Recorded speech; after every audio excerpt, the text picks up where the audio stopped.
I think I'm really lucky to have amazing teammates that actually are my friends, and it goes beyond the football pitch. And particularly for my best friend Laura Bassett, she's known me for so many years, and we both don't play football anymore, but our friendship and our relationship is evolving and moving forward. She's an amazing mom to two beautiful little girls who I absolutely adore. I just think friendship is just beyond what you think it initially is when you joined, and you connect as two women, and it's evolved, and I'm so lucky to have someone like her, and it's a special bond. I went through 12 years of trying and failing to have babies. I went through a long fertility journey and experienced recurrent miscarriage. And when I started out on that journey, I felt a great deal of shame around it. And I didn't feel that I could share what I was going through. And when you don't feel you can share, it's a very alienating position to be in, and you end up feeling very alone. The moment that I decided to take the risk of sharing, whether it was writing about it or talking about it in a podcast or simply conversing with a friend or a loved one, the moment I did that, that was the moment that I felt less alone, because connection is forged through vulnerability, and there is a solidarity that comes from that. I now feel part of a community of women and men who have walked similar paths, and there's so much strength and power that comes from that. I think women's rugby is very unique. It celebrates all shapes and sizes, all weird and wonderful people. And I think that's what makes this game so beautiful. It allows everyone to be celebrated and really feel themselves. And it's allowed me to express myself in ways I never knew I could. So I love the game a lot. I think being a young, boisterous tomboy girl, perhaps don't fit into a lot of places. It just allowed me to kind of fully express myself and just fit in as well. And I guess be celebrated for those boisterous attributes. Probably being a little bit more masculine than your usual little girl. So I felt fully celebrated and allowed myself to get involved as much as I could as well. Being in a male-dominated sport, you kind of have to get stuck in it as much as you can. So that's probably why I love this game as well. What kept me going, obviously, was the love of my child.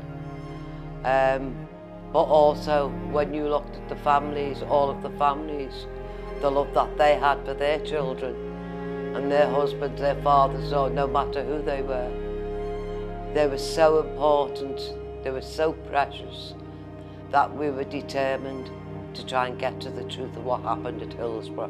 What we've got to remember here, the fathers suffered as well. The brothers suffered, the sisters suffered.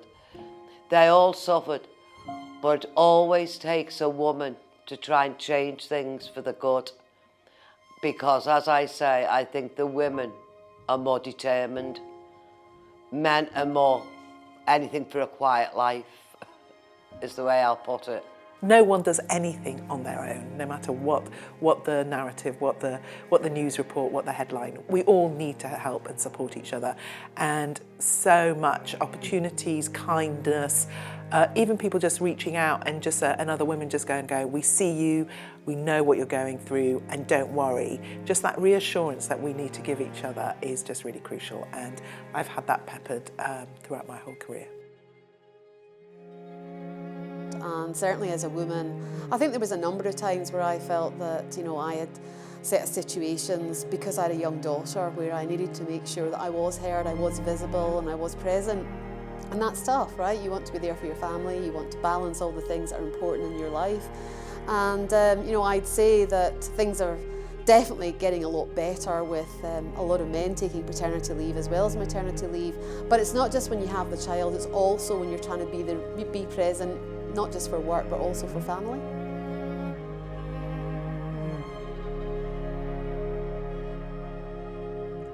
I grew up from a generation where they said that we could have it all, and now I get asked, how do you balance your life as a mother and a career woman? And the truth is, nobody showed us how to do it, because we were told we could have it all. now we're just realising it's impossible because there's only one of us and we're expected to spread ourselves so thinly and divide ourselves up into 20, 30 pieces. That's impossible. It's an impossible load. And I think it's just important to acknowledge that. Actually, we got it wrong. We can't have it all because the only thing that gives is us and our sanity and our mental and physical well-being. So actually, it is worth going back to, I suppose, grassroots of community and looking for what that village looks like and asking for help and actually realising what is, without feeling that you don't have that capability about you, but just to not feel that you've failed if it's just too heavy a workload. It's impossible to do everything at optimum speed all of the time, and it's okay to ask for help.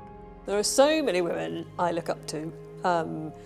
Creatively, I think about the Brontes in their parsonage, writing with each other, all three of them round a table and discussing their work and walking round and round the room, reading it aloud to each other.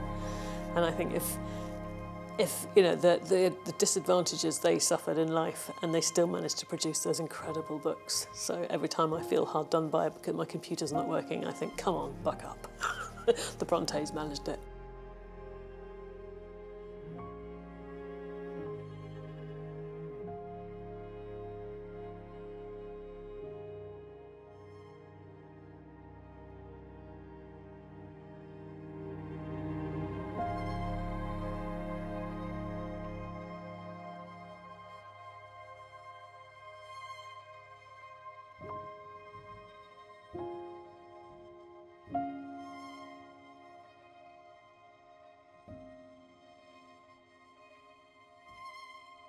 Thank you.